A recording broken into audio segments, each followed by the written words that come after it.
on va voir la deuxième leçon de l'électricité. Il s'agit de l'énergie électrostatique d'une particule chargée dans un champ électrostatique uniforme. On va commencer par le premier paragraphe. Travail d'une force électrostatique dans un champ électrostatique uniforme. Expression du travail. Il s'agit d'un pendule électrostatique. Donc un pendule électrostatique, c'est quoi? C'est un corps qui porte une charge et qui est suspendu par un fil, et l'autre extrémité du fil est fixée à un support immobile. Donc on met ce pendule dans un champ électrostatique uniforme. Comment on crée un champ électrostatique uniforme? Donc on peut le créer à partir de deux plaques qui sont planes, parallèles et qui portent deux charges opposées. Alors la charge de la plaque A, c'est QA, donc elle est positive parce que la charge A porte des charges positives, et la charge QB, ça veut dire la charge de la plaque B, elle est négative, et là on a QA égale à moins QB. Voilà, alors entre les plaques, il y a un champ électrostatique uniforme. Les lignes de champ, comme on l'avait dit, sont des lignes parallèles et qui sont perpendiculaires aux deux plaques. La charge Q est soumise à la force électrostatique constante. Alors puisque E est constant, donc la force électrostatique est constante, Fe égale à Q fois E. Exprimons le travail de Fe lorsque la charge se déplace du point M au point N. Puisque la force électrostatique est constante, donc on peut partir de l'expression suivante. Donc travail de la force Fe lorsque le point d'application de cette force se déplace du point M vers le point N. Donc n'est autre que le produit scalaire de la force Fe fois le vecteur déplacement Mn. On a le droit d'écrire directement cette expression que si la force Fe est constante. On va écrire la force et le vecteur Mn dans notre repère qu'on a choisi. L'axe des Y il est confondu avec la plaque négative, et l'axe des X donc perpendiculaire aux deux plaques. Donc on a Fe, on peut l'écrire QE, et E, vous voyez, il est parallèle à l'axe des X. Donc l'ordonnée de champ E sur l'axe des Y est nulle. Donc il ne reste que l'abscisse qui n'est autre que moins E. Donc égal à moins QEI. On a pris le sens du vecteur I opposé à celui du vecteur E. Mn égale à xn moins xm, facteur de I, plus yn moins ym, facteur de J. Effectuons le produit scalaire, travail de la force électrostatique lorsque son point d'application se déplace de M vers N, égale moins QE, facteur de xn moins xm, donc I, produit scalaire I égale à 1. Et le deuxième terme est nul. Pourquoi? Parce que I, produit scalaire G égale à 0. Alors voilà l'expression du travail. Elle est égale à QE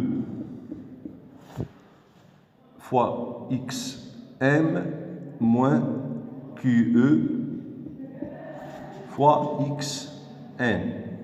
Alors voilà l'expression du travail effectué par la force.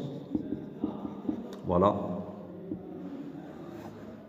Alors la première constatation est que ce travail ne dépend pas du chemin suivi, puisqu'il ne dépend que de la position finale et de la position initiale. Donc on peut conclure que la force électrostatique est une force conservative. Deuxième remarque, le travail, c'est un procédé de transformation d'énergie d'une forme à une autre. Alors là, on a le travail, c'est la différence de deux grandeurs, okay, ou bien des deux termes. Effectivement, donc, ces deux termes ne sont que des énergies. Une énergie qu'a la charge lorsqu'il est à la position 1 et une énergie qu'a la charge à la position M. Et cette énergie est due à l'existence de la charge dans le champ électrostatique. Donc, le travail, c'est la variation de la grandeur Q, E, X entre les positions XM et XN. Donc, on peut en déduire que ces deux grandeurs sont les énergies qu'a la charge à la position M et la position N. Et ces énergies ne peuvent être que l'énergie potentielle électrostatique. Okay? Donc, l'énergie électrostatique, c'est quoi? C'est une énergie qui est due à la présence du champ électrostatique. Ok? Alors, je peux écrire ici que le travail de FE est la différence de deux termes qui ont la nature d'énergie.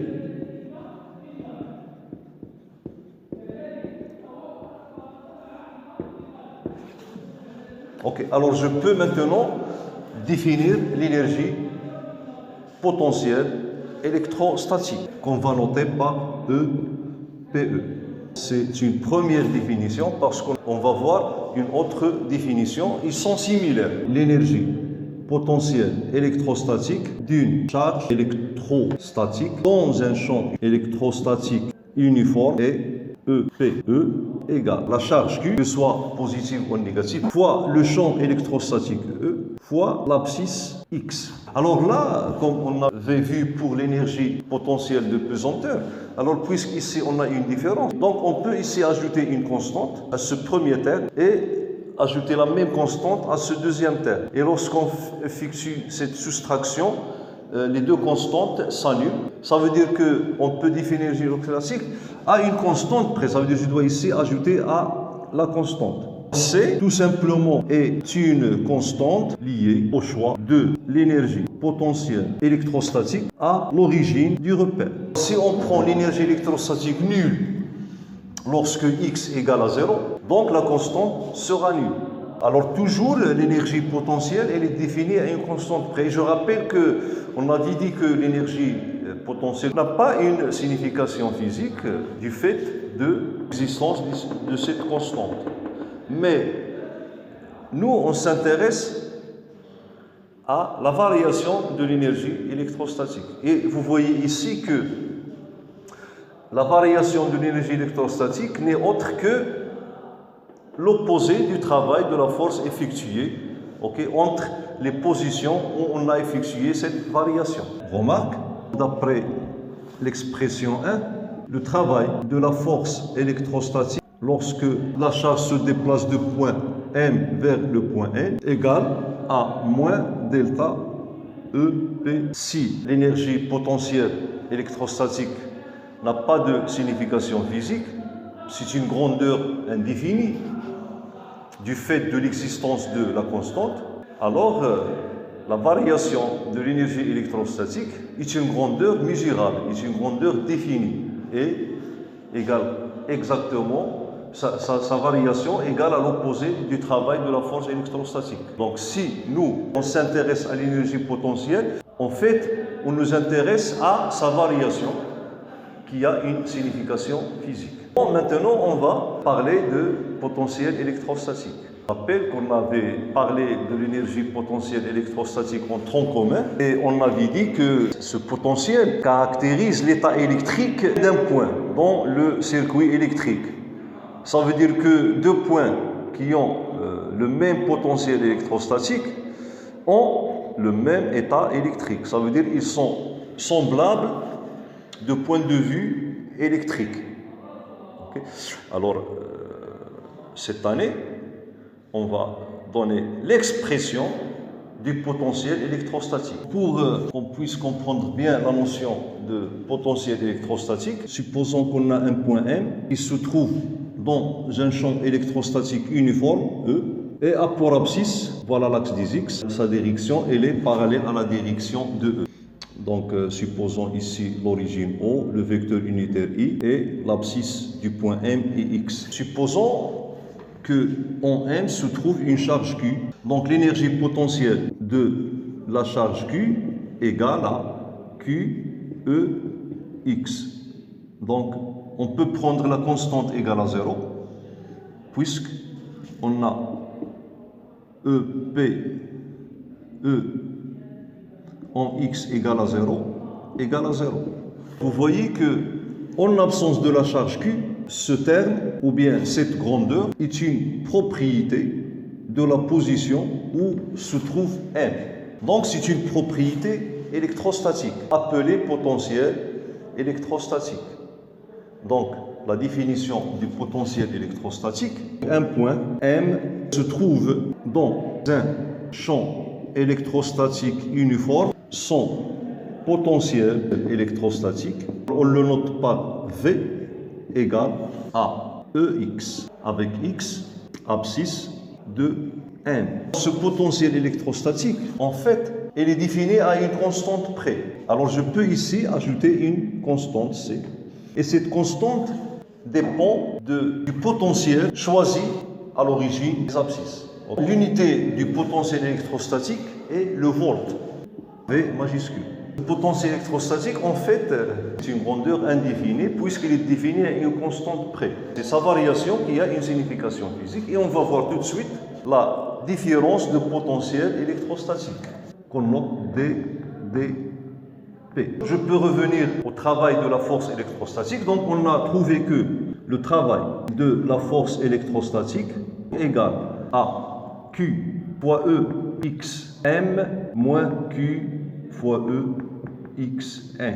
Je peux factoriser par Q et avoir E x M moins E x N. Okay. Je peux aussi ajouter une constante ici et l'ajouter là. Okay. Donc j'obtiens Q facteur de E xm plus C moins E xn plus la même constante. Et vous voyez que ce terme, c'est le potentiel électrostatique au point M. Q facteur de V M moins Vn. Là, on a trouvé la relation entre le travail de la force électrostatique et la différence de potentiel électrostatique. Essayons maintenant de lier cette différence de potentiel électrostatique, cette DDP, au champ électrostatique. Le travail de la force électrostatique égale à E, produit scalaire du vecteur Mn, égale à, alors Fe n'est autre que QE fois le vecteur Mn. Et en comparant ces deux valeurs, la relation entre le champ électrostatique et la différence de potentiel est que Vm moins Vn égale à le vecteur E, produit scalaire, vecteur Mn. Toujours, on s'intéresse uniquement au champ électrostatique uniforme. Si le champ est variable, alors on n'a pas le droit d'écrire cette expression. La différence de potentiel entre le point M et le point N n'est autre que le produit scalaire du vecteur E fois le vecteur Mn. Ici, on a vu deux choses. La première chose, c'est la relation entre le travail de la force électrostatique et la différence de potentiel. Et la deuxième chose est l'expression de la différence de potentiel et le champ électrostatique E. Je rappelle que cette différence de potentiel n'est autre que la tension électrique. Donc la tension électrique entre le point M et le point N et la différence de potentiel entre ces deux points. Troisièmement, sens du vecteur E, champ électrostatique. On va comprendre pourquoi on prend toujours le sens du vecteur E de la plaque positive vers la plaque négative. On va partir de cette expression. Supposons que Vm est supérieur à Vn. Ce qu'on cherche, le sens de E. Est-ce qu'il est dirigé de M vers N ou bien de N vers M? Cette DDP, elle est positive. Dans ce cas, E, produit scalaire Mn, est positive. Ici, j'ai voulu dire que Vm moins Vn est positif. Ça veut dire que E et Mn ont le même sens. Donc, E est dirigé de, puisque E et Mn ont le même sens, donc M c'est l'origine de ce vecteur et N c'est l'extrémité. Donc E est dirigé de M vers N. Et on voit que le potentiel électrostatique au point M est supérieur au potentiel électrostatique au point N. Ça veut dire que E est dirigé vers les potentiels décroissants. Voyons voir si E est toujours dirigé vers les potentiels décroissants. Donc on va prendre l'autre cas. Lorsque Vm est inférieur à Vn, ça implique que donc cette différence de potentiel est négative. Ça veut dire que le produit scalaire E Mn est inférieur à 0. Ça veut dire que E et Mn ont deux sens opposés. C'est-à-dire que E est dirigé du grand potentiel au petit potentiel. Alors vous voyez que toujours E est dirigé vers les potentiels décroissants. Donc c'est une propriété du champ électrostatique. On avait déjà donné une unité de champ électrostatique qui était le Newton par coulomb. Maintenant, on va voir une autre unité, module de E et tension électrique. Pour cela, on va faire un petit exercice. Calculons le module de E créé par deux plaques planes et parallèles soumises à une tension. Donc, pour créer un champ électrostatique décelable, on doit appliquer une tension appelée haute tension. U égale à 6 kV. Alors D égale à 10 cm. D, distance séparant les plaques. On a ici la première plaque, donc soi-disant positive. Là, j'ai la deuxième plaque négative. Alors la distance c'est D. Alors on a dit que les lignes du champ ici sont parallèles et perpendiculaires aux plaques. Donc ils sont dirigés de la même sorte que le champ électrostatique. Et on a le champ électrostatique dirigé vers les potentiels décroissants. Donc voilà, E. Et à ces deux plaques, on applique haute tension, 6 kV. La plaque, je vais la noter par A, et ici cette plaque CB. Donc on part du fait que le potentiel VA moins VB égale à le produit scalaire de E vecteur AB.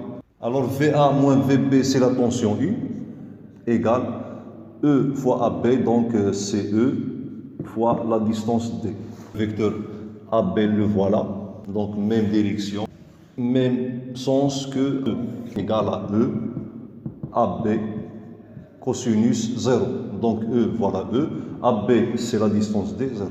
Alors finalement, E égale à U sur D. Application numérique, E égale 60 kV, donc mètre moins 1. Donc l'unité de E dans le système international est volt mètre moins 1. Alors volt par mètre au lieu d'utiliser Newton par coulomb.